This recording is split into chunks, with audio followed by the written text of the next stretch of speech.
Yes. Look at it, friends. Look thoroughly for 2 minutes.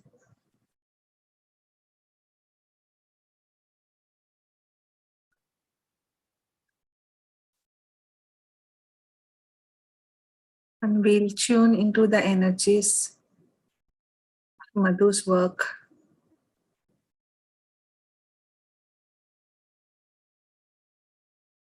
I hope the video is clear for everyone.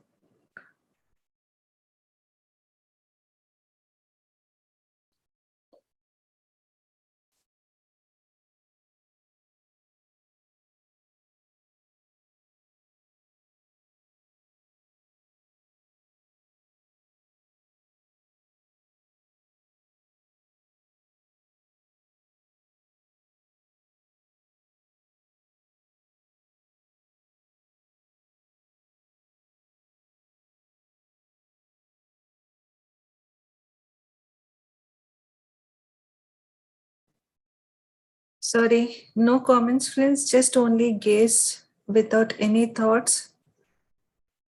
And please close your eyes once you gaze this painting.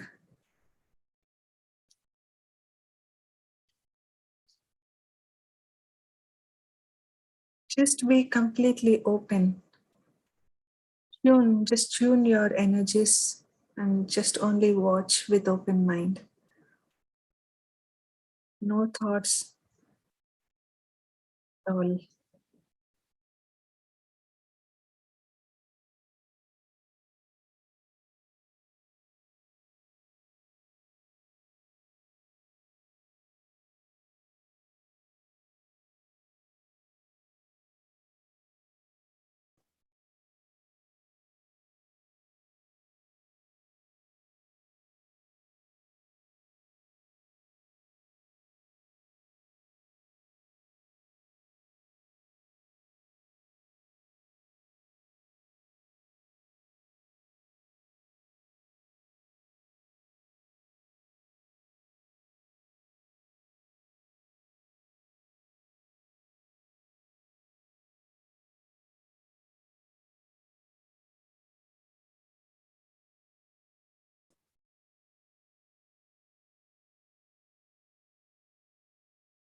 So now let's start our meditation, friends.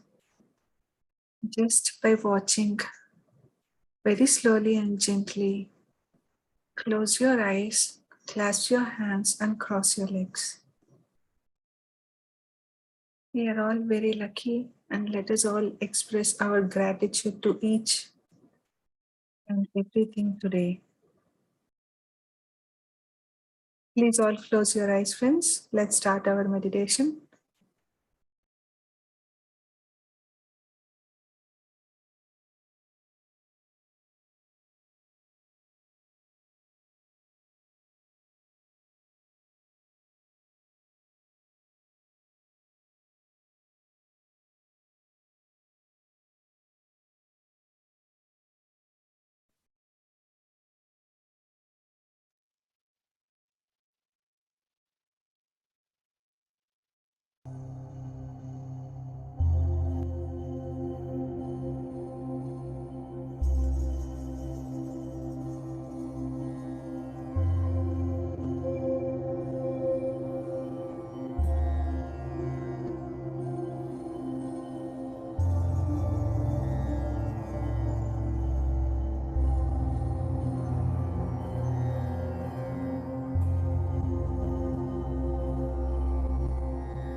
Yes. And before we start into our meditation experiences, I'll be discussing about the anatomy of the spirit, friends. I think every one of you know that I'm like taking the session on the anatomy of the spirit, which is written by Dr. Carolyn Miss.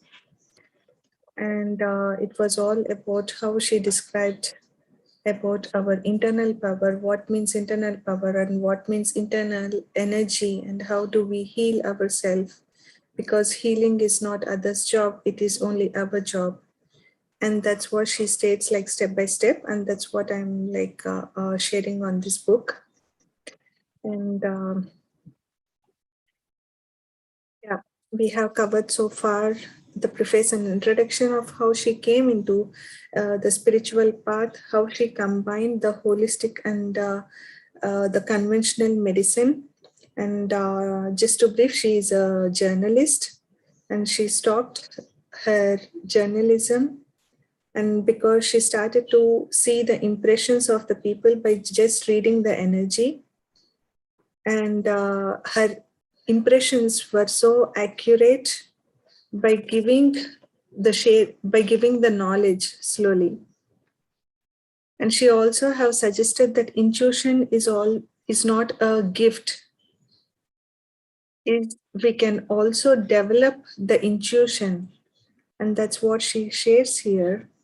And today we will learn the made in the image of God chapter, and in this I'm going to describe about how Carolyn have combined the all three chakra, like all three rituals, like one is from the eastern side, which is the seven chakras and the symbolic power of the Christian sacraments, and then the 10 sephiroths, which are from Kabbalah techniques. So we will see all these three in this session, and the next session we'll see how like she combined the all three rituals together, and how she combined and shared the truth.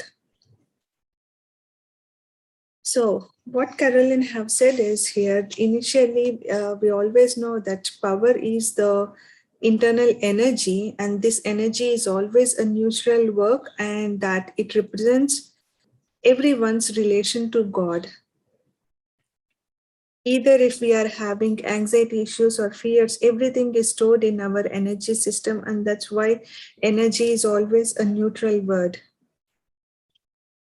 And so Carolyn, what she did is, as I said before, she did incorporate the spiritual language, because she realized without the spiritual language, her energy descriptions, she was unable to describe the energy patterns. And that's where she started to understand the spiritual language, and she incorporated this into her energy descriptions after she realized between the Eastern chakras and the Western religious sacraments. And all this happened suddenly in her one of her workshops on energy anatomy, because she was used to guide people, she was used to share the impressions of the people, what has happened to them. But suddenly in one of her workshops, she got the realization that she needs to teach the people of how they have to heal by themselves. And that's where she started to guide us all the energy patterns in our body. So suddenly, all of a sudden, what happened is she draw like 7 circles on the blackboard lined up vertically, which is like representing the power centers of the human energy system. And then when she saw all of these empty circles, she was struck by the fact that these are not only the 7 chakras, but they are also combining the sacraments and also the Kabbalah techniques.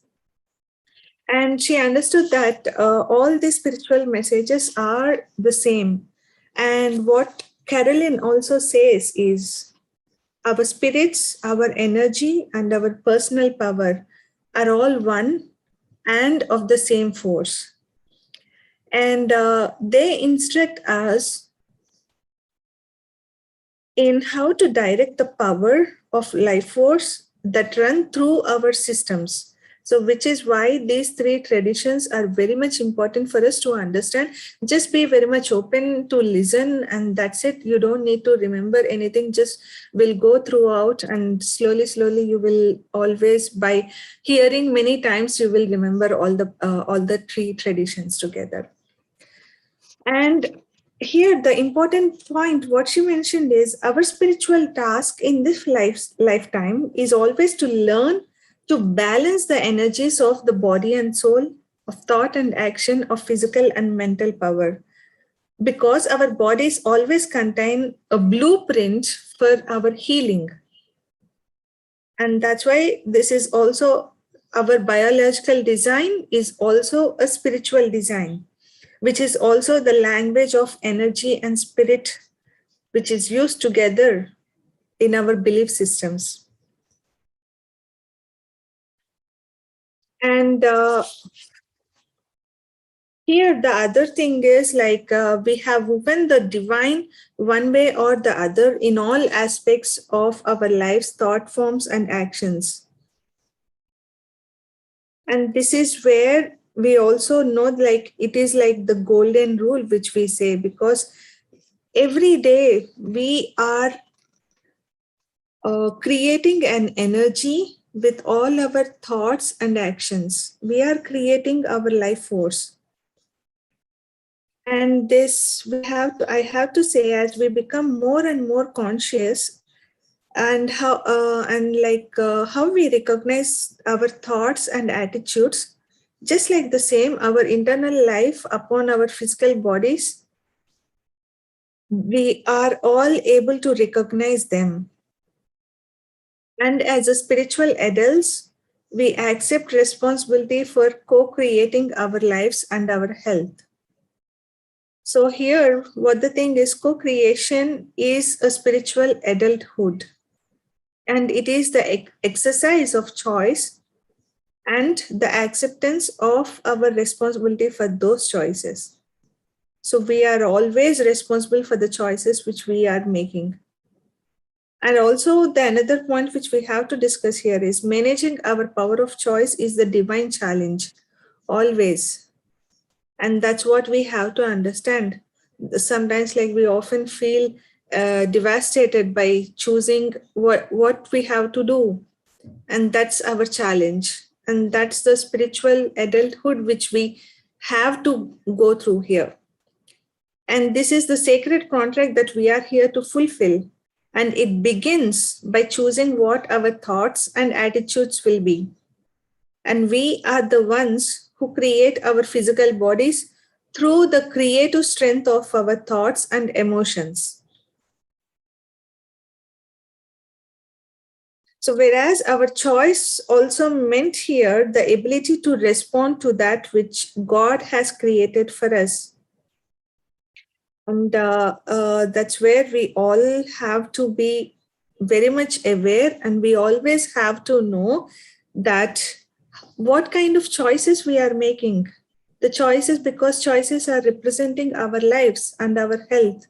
And we are the ones again and again, we are responsible for our life and our choices. And now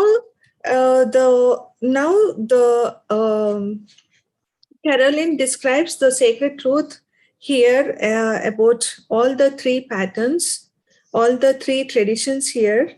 And let us see in the next slide of the symbolic power of the seven chakras. I believe like everyone of you knows the power of the seven chakras here. So whereas like each of these energy centers contain a universal and spiritual life lesson that we must learn as we evolve into the higher consciousness. So as a person masters each chakra, he or she gains the power and self-knowledge that become integrated into his spirit, advancing him along the path towards spiritual consciousness. So as everyone sees here, friends, once again, let me describe about the chakra and the lessons related to that chakra. So as you see in the first picture, please be aware that in all our chakras, we start from the bottom to top. So the very first chakra is at the bottom, which is called the Mooladhara chakra, which is always the material world, where we learn the lessons about the material world. And the next one is the Swadhisthana, where we learn lessons about the sexuality, work, and the physical desire. And the third chakra is the Manipuraka, where we learn the lessons of the ego, personality, and self-esteem. And the fourth chakra is Anahata, and we learn here the lessons of love, forgiveness, and compassion. And the fifth chakra is the Vishuddha, whereas here the Vishuddha is always like will and self-expression. And sixth chakra is the Agna chakra, and it is related to mind, intuition, insight, and wisdom. And the Sahasrara is the spirituality. So it's also called the thousand petal chakra. So these are the 7 chakras. I believe every one of you know, friends. So today is only the topic of knowing here. We'll just know what are all the 7 chakras, 7 Christian sacraments, and the 10 sephirots. And how we combine all these 3 are we will learn in the later workshop. So the next thing is the symbolic power of sacraments. So here, what the word sacrament is, it's the ritual invoking power of the sacred into the soul. And the term, so the word sacrament is called the sign of a sacred. And this is where it represents. And here sacraments are not only the signs, they are also the celebrations of a continued journey and relationship with God. With God means, again, God is yourself. Identifying the God within you is nothing but. So it's like the celebrations of a continuous journey and relationship with yourself, I would say. And the below are the 7 sacraments here. So first one is the baptism. Maybe this might be upside down, friends. Please also check in the internet once of what all these are called. So the first one is called the baptism, and it explains like to receive or bestow an expression of grace representing the gratitude for one's life in the physical world. So here I would say, give an example, like consider this baptism, for instance, in which a family accepts the physical and spiritual responsibility for a child that they have brought into the world. And our challenge as a spiritual adults is to accept symbolically, fully and gratefully the family into which we were born. So symbolically, baptism also means honoring your family and yourself by forgiving family members for any pain that they have caused for you during your childhood. And the power contained in such forgiveness is also the power that heals the body. So this is why it is very important for us to understand the core principle of each and everything, each and every sacrament here. And the next one is called the communion, which is also called Eucharist. And this represents an expression of grace in the form of a host that represents holy union with God and with the people in one's life. And the third one is the confirmation, which is to receive or bestow an expression of grace that enhances one's individuality and self-esteem. And the fourth one is the marriage. This is also one of the good things that everyone has to know, because marriage, which we all think that we receive and reciprocate love with each other, but here the meaning is more powerful. So here Caroline says that this is a blessing which is making sacred union with oneself, symbolic of recognizing and honoring the essential need to love and care for oneself. And then only one can fully love another. And then the fifth sacrament is confession. So it is to grace, to cleanse one's spirit of negative acts of will. So it's always like cleansing our spirit. And the sixth one is the ordination, which is to make the sacred one's path of service. And the final one is the extreme unction, which is the grace to finish one's unfinished business, not just before the death, but as part of but as a daily part of one's life, thus allowing a person to love and live in present time. So, as Caroline also said, that unfinished businesses, there should be no unfinished business before we leave this planet. So, and here, and this sacrament also says, it's not just like before the death. In every day, we have to be the same. So these 7 stages of personal initiation represent inherent powers that we are meant to actualize and powers that we need consciously to utilize and employ through meeting the challenges that life gives us. And now we will understand about the symbolic power of the 10 sephiroths. So here, the 10 sephiroths, or the tree of life of the Kabbalah, comprise a complex teaching that evolved over many centuries. I guess many of you have heard of the term like Kabbalah or the tree of life. So these are all the same. And in the medieval times, the Kabbalah of the 10 sephiroths describes the 10 qualities of the divine nature. And here the thing is, 3 of the 10 qualities are partnered with another 3. So you see here in the picture, the 3 of the 10 sephiroths are partnered with another 3. And the 10 qualities can actually grouped in 7 levels, often portrayed as a upside down mythical tree of life with its roots in the heaven above. That's why I said to observe in our chakras, because our chakras start from the bottom up approach. So the first chakra is always the Mooladhara, which is at the bottom. Whereas in the 10 sephiroths, the first one is on the top, which is the Keter. And if you see, like, there are also the 7 layers which are combined.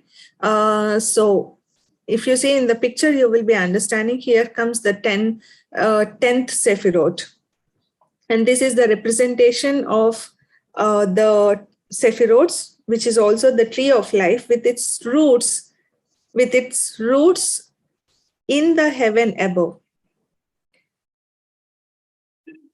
So we will now know about the 10 Sephiroths, friends. So these are, the first one is called the Keter, and this is the supreme crown of God, which is representing the path of the divine that inspires a physical manifestation.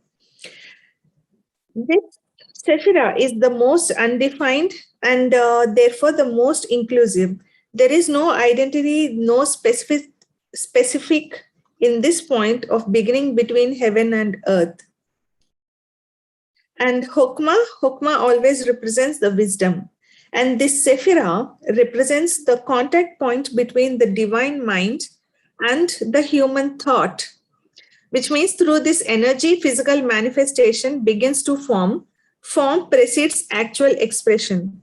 And this Sephira code in contemporary, this is also called Jungian language, which is also associated with the unconscious energy called the animus. And this one is partnered with the 3rd chakra. As you see here, Hukma is partnered with the 3rd one, which is called Bina. Sorry, I said chakra, no, Sephira. And Bina means understanding and the intelligence of God. Bina is also the divine mother, the womb where all is made ready for birth. And this is the anima counterpart of the Hukma. You see, like Hukma represents the male and Bina represents the female. And that's where these both are combined here. And the next one is the Hest Sephira, the love or the mercy of God, also called the greatness. This Sephira is partnered with the 5th Sephira called Gevura.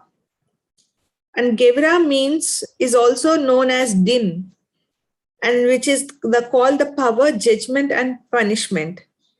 Hest and Gevura are considered the right and left arms of the god, And these two qualities balance each other. And then the sixth sephira is the Tiferet, also known as Rahamin. Here we develop compassion, harmony, and beauty, and this sephira is considered as the trunk of the tree. Or to use a comparable symbol, it is also called the heart of the tree. And then the seventh one is the Neza, which is the endurance of God, which is it is partnered with eighth Sephira, which is called the Hod. And these two represents the legs of the body. And now let us know about the Hod, which is the majesty of God. So Neza and Hod form the right and left legs of the God, and they are the source of prophecy. And then the ninth one is Yesod, the phallus, and it is the procreative force of God. So this is the merging energy into the physical form. And this Sephira is also known as the righteous one, and which will say the foundation of the world. And the 10th Sephirot is the Shekinah, which is the feminine, the mystical community here. All of it has the female and many female names as well, which is the earth, moon, rose, garden of Eden. And this is the grounded life force, which is feeding all that is alive. So when the Tiferet and the Shekinah are merged, the human soul awakens and the mystical journey begins. So at that moment, the Sephirot cease to be merely abstract and become as well as detailed roadmap of spiritual development, directing the individual of her path of ascent. So, friends, these are all the three traditions which Caroline have described here, and like combining the wisdom of the chakra system with the sacred power inherent in the Christian sacraments and the divine characteristics articulated in the 10 Sephiroths gives us the insight into the needs of our spirits and our bodies. And these three traditions serves our spirits and also enhances our bodies. So these are the three things, friends, three traditions that we have understood today. Just be open. You don't need to remember all this. Just listen to what I say. And in the next session, we'll learn how Caroline have combined all these three traditions into her teachings and how she have taught us like how all these three work together. And this is what we'll learn in the next session. So this is all for today, friends. And I'll stop sharing now. And if you are having any questions, please unmute yourself and please go ahead.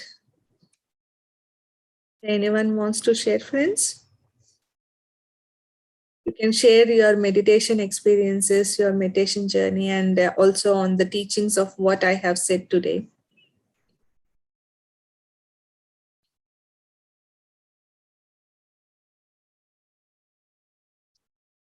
I know it's a bit complicated subject today because it was only for us to listen. But still, if there is any question, I'm glad to welcome.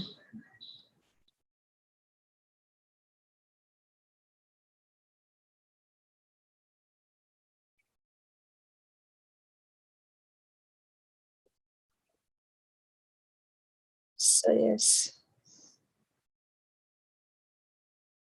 seems like everyone are very much in deep. And I hope the session is also clear. So if anyone wants to hear, they can also, all these are being recorded in YouTube.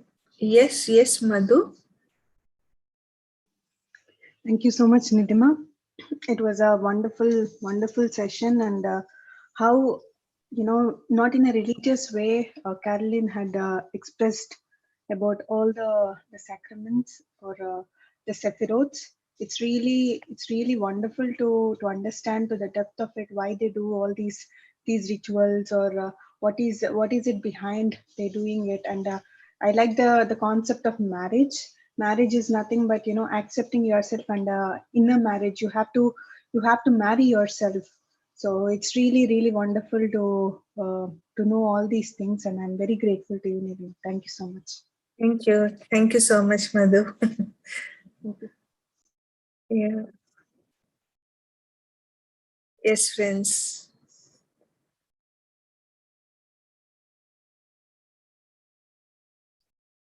So in that case, yeah, we'll end the session today, friends, because we'll also know more, because we'll know more like how it have worked together and how she combined.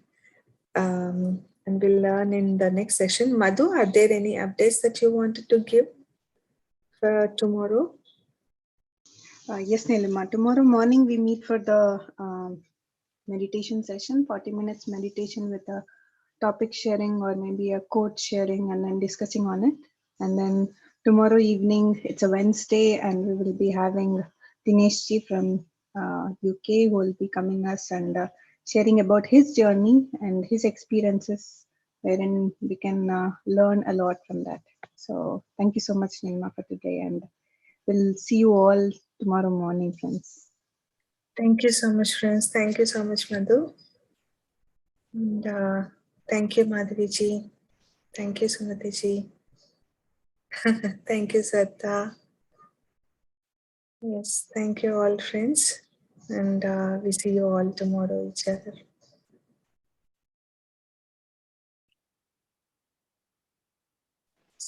Thank So you, friends, Neelima. if it Thank is you. also, thank you so much, Madhuriji. Yes. So if by any chance, if the topic is also unclear, please immediately mute yourself, and you can also say express yourself. And that way I will also know.